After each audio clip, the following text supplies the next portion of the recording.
Okay, so we're diving deep today into something that I'm sure is still on a lot of people's minds, even though it happened a while back. Oh, yeah. The Luka Doncic trade To the Lakers. to the LA Lakers. It's huge. It was huge, and like I said, it happened over a month ago now, but, you know, we're still seeing the ripples. It's going to be a while Yeah. before we really understand. Yeah. I think this is a really cool opportunity, though, because we're going to look at the kind of the immediate aftermath. Right. And I don't know if that's something that, like, people have really dug into yet. The instant reaction. Yeah, totally. Yeah. And for us, we have a very specific thing we're looking at. Okay. LeBron James. Yeah. On the Pat McAfee show. Love that show. Yeah, so he actually went on there and, talked about Luka joining the team. And it's just a really cool look, I think, to get a player's perspective Right. when something like this happens. Absolutely, because you hear from the general managers Right. and all the analysts, but to actually get the perspective of somebody who was there in the locker room. Right. I mean, this is LeBron James we're talking about. Yeah. A guy who's been through it all. Yeah. So to get his perspective on what it's like to welcome this, Right. franchise-altering talent, Yeah. it's fascinating. Yeah. So we're going to try to dig into all that and try to understand how this trade really shook things up from the point of view of LeBron James. All right, let's do it. So one of the first things that I noticed that LeBron said was, I can't put myself in his shoes because I've never been traded before. Yeah. And I thought that was really interesting because right away he's establishing that, like, I'm Right. coming at this from As an observer. as an observer, yeah. Yeah. And trying to understand and empathize with this situation. Right, and recognizing that it's a unique situation. Right. I mean, there's a guy, Luka, who, LeBron even pointed this out, Yeah. has spent his entire career with one franchise. 7 years. 7 years. And it's not just, changing teams. It's like uprooting your whole life. Yeah. I mean, he's Yeah. built relationships. Yeah. He's probably got friends and family in Dallas. I mean, it's a big change. Yeah, and LeBron really highlighted Luka's commitment to that franchise and that city for 7 years and talking about how, that was his comfort zone. And I just thought that was really interesting. Like, he really understands, like, the weight of that, Yeah. The emotional weight Yeah. of, making that kind of commitment to a place. Yeah, and to have it just suddenly ripped away. And LeBron's quote was perfect. Out of nowhere, you get traded, and that's a shock to your system. Yeah. I mean, I think he nailed it. Yeah. I think he nailed it. It's Yes, not just sir. a transaction on paper. Yeah. It's a life-changing event. And yet, through all that, LeBron still immediately seems to kind of slide into this supportive role. Yeah. Like he says, I had to let him know that we'll figure it out because we need him to be who he is. Right. And that, to me, was like, that's a leader right there. Yeah. That's somebody who understands. Absolutely. And I think it shows, where LeBron is at in his career too, Yeah. right? He's not threatened by another superstar coming in. Right. He understands that the team is going to be better with Luka playing his game. Yeah. So it's like, Right. just come in, be yourself. Yeah. We'll figure out how to make it work. Yeah, and, you've got to think that it's not just Luka who's affected by this trade. Oh, yeah. The whole team. The whole team, yeah. I mean, even just reading the article, it sounds like Dalton Knecht needed a little bit of support after that deal for him fell through. Right. Yeah. I mean, it just highlights that these moves, they create all this uncertainty and anxiety. For sure. Yeah. I mean, you got guys who are potentially seeing their roles change. Yeah. Maybe their names were brought up in trade talks. Who knows what's going on behind the scenes? Right. So, yeah, it's got to be a weird time. Yeah, and I think that's where it's so important to have those veterans. Oh, yeah. Those guys who've been through it all. For sure. The article mentioned Markieff Morris and how LeBron apparently pushed for him to be included in the Doncic trade. Really? Or I guess more accurately, he pushed for Morris to be there to support Luka.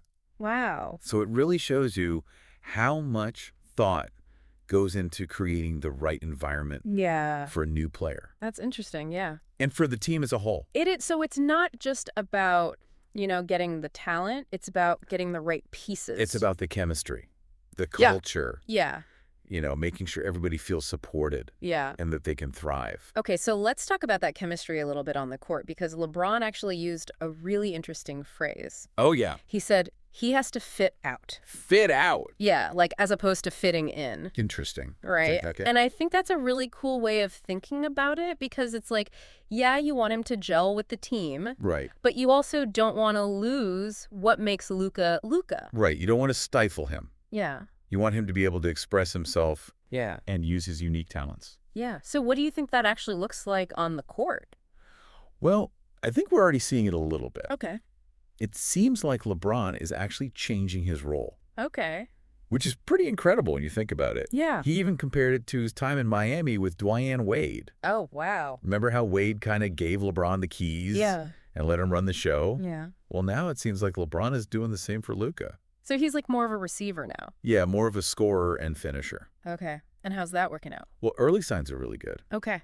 I mean, the article mentions that he's shooting 49.4% from the field Wow. and 41.4% from three on passes from Luka. That's pretty efficient. Yeah.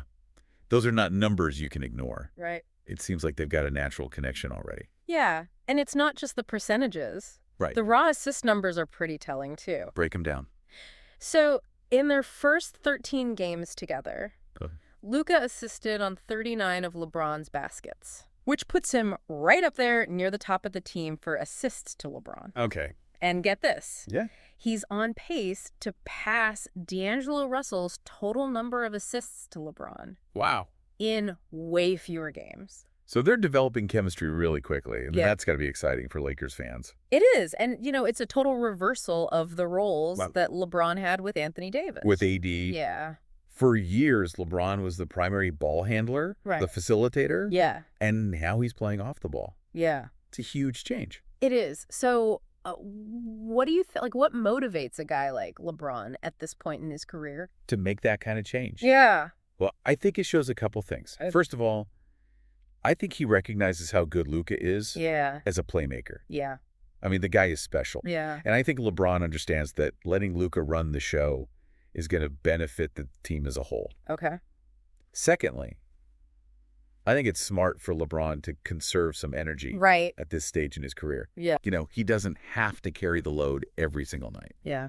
And thirdly, I think it just shows what kind of teammate he is. Right. He's willing to do whatever it takes to win, Right. even if it means changing his role. Yeah. And it's not just, X's and O's here, right? Oh, yeah. There's a human element to all of this. Yeah. LeBron even said, I lost a dear friend and a great friend and champion duo with AD, miss him to death. Yeah.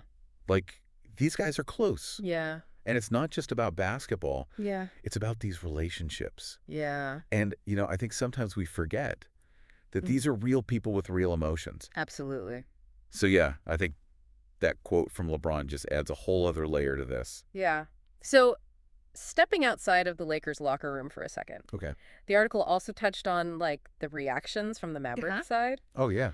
You've got the owner, Patrick Dumont, the president, Oh, Nico yeah. Harrison, Mark Yeah. Cuban, Dirk DeRidis. Kyrie Irving, Jason Kidd. Wow, that's a lot of names. Yeah, and it shows you, like, how this move impacted an entire organization. Right. It's not just one player leaving. Yeah. It's a franchise cornerstone. Yeah. And I'm sure they're all processing it in their own way. Absolutely. For the ownership in the front office, they've got this huge pressure Right. to justify the move. Yeah.